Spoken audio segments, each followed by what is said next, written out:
Hey everybody. Our first project with the muscadines turned out great. Everybody loved the juice.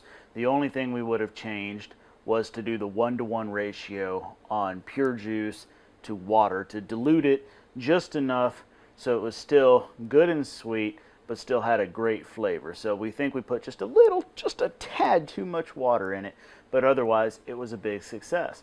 But that left us over with all of this pulp and even some extra juice where the pulp settled in the pitcher that we had prepared the juice in that nobody was really too interested in. So we don't want this going to waste, and we could feed it to the pigs, but is there something else we could do with it? We think so. We want to try to turn it into muscadine jelly. Now normally we would have took the juice, the whole grapes, mashed them up and used them to make jelly, but maybe if we add just a little bit of water to replace what we took out of the actual juice with the juice that's left from the pulp before and all the skins into it, maybe we can still get a good muscadine flavor in the jelly. I can't find anybody else having done this online, so I have no idea if it's going to work. We don't want just sugar jelly, so if the flavor is not there, then we'll call this a fail. But if the flavor is there, then we'll have gotten 2 for 1. So let's get to work making muscadine jelly from the pulp.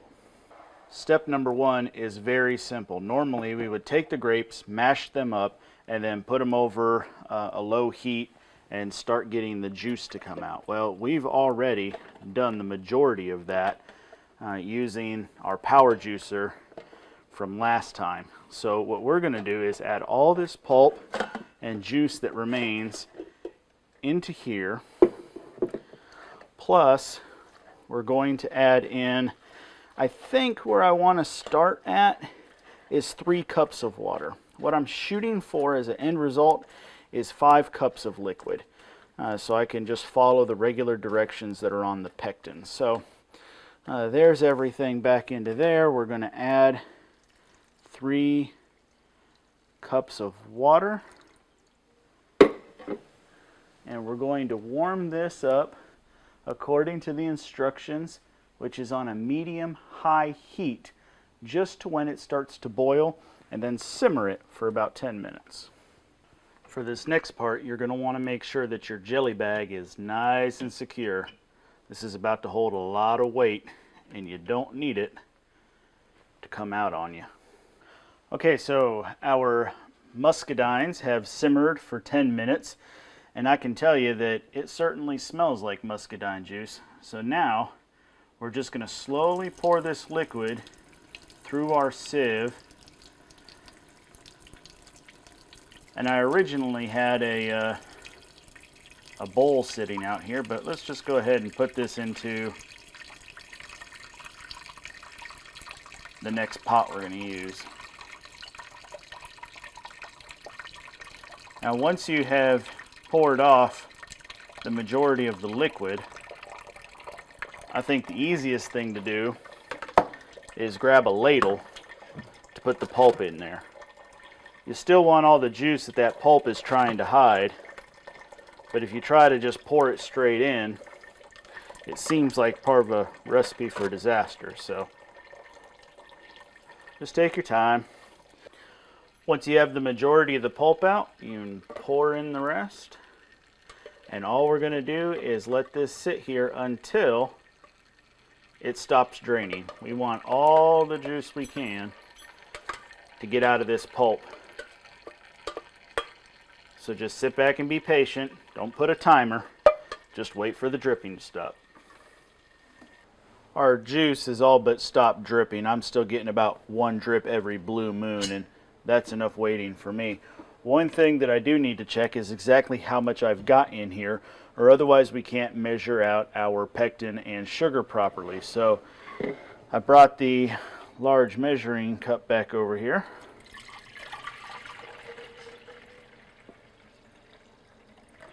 And what I was really hoping for was for 5 cups. And I got just under 5 cups. So we're going to call that close enough and give it a try. We're going to use the equivalent of an entire box of pectin, which according to the instructions is 6 tablespoons. So we're going to add 6 tablespoons of pectin to our prepared and strained muscadine juice. Now we want to bring this to a hard rolling boil. The kind of boil you can't stir back down, so it stays boiling even when you stir. So best just to stick right here and wait for it to happen. You turn your back for a second and this is what you're going to get. Now we're going to add in our sugar. We're going to use honey, which you add in at a rate of 7/8 cup to 1 cup called for by the recipe. So for the measure that we're doing, we need to have 3 1/2 cups of sugar in here, or of honey. I'm cheating and just using the measurements on the side of my mason jar that I keep my honey in to know how much I've added.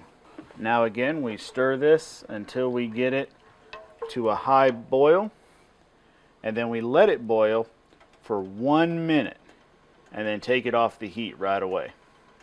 Okay, so here we are at our hard boil, and now we wait exactly 1 minute. 56, 57, 58, 59, 60. Now one little trick I've read about, because everybody's always curious, well, did I put in enough pectin, is it going to gel, is you can take a spoon that you've had in ice water and get just a bit of the jelly onto it and let it cool to room temperature. Let that cold spoon cool it down quickly, and we can tell whether or not it's going to gel. So off camera I've been blowing on this to try to cool it down, and I think it's thickening up just fine. So now we need to jar it up. Now chances are you're watching this, you might be thinking about putting up your jam. You plan on canning this and storing it for a long time. My 5 kids are going to go through this like it's candy, so I'm not planning on trying to store this long term. I'm just going to put the mix into these jars and put them in the refrigerator. I like to put them in the small jars just because it does seem to keep it fresh longer, and should a child forget to leave something out, less gets spoiled. So I'm going to put them into these jars carefully.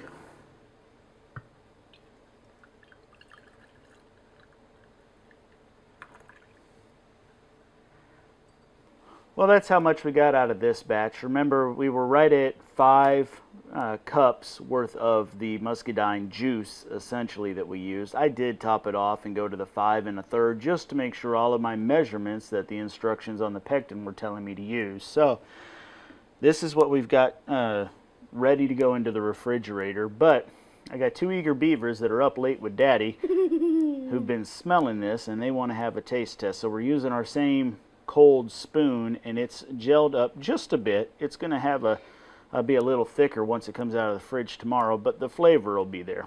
Are you ready? Yeah. All right, only try half of it. Don't go drinking it like you did with the juice, okay?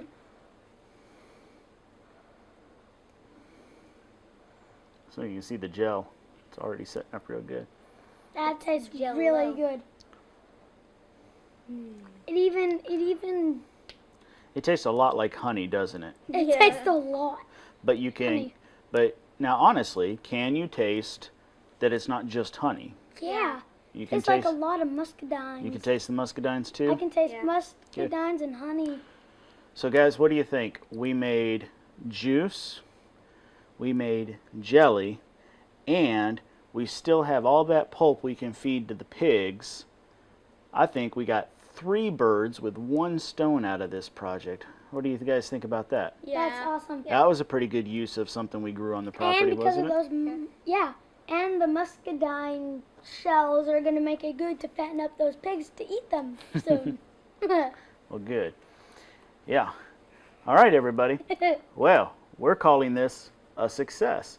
I was worried that it wasn't going to come out. I'll be honest with you, I thought for sure this video would hit the scrap heap, but it's gelling up. It tastes like muscadine.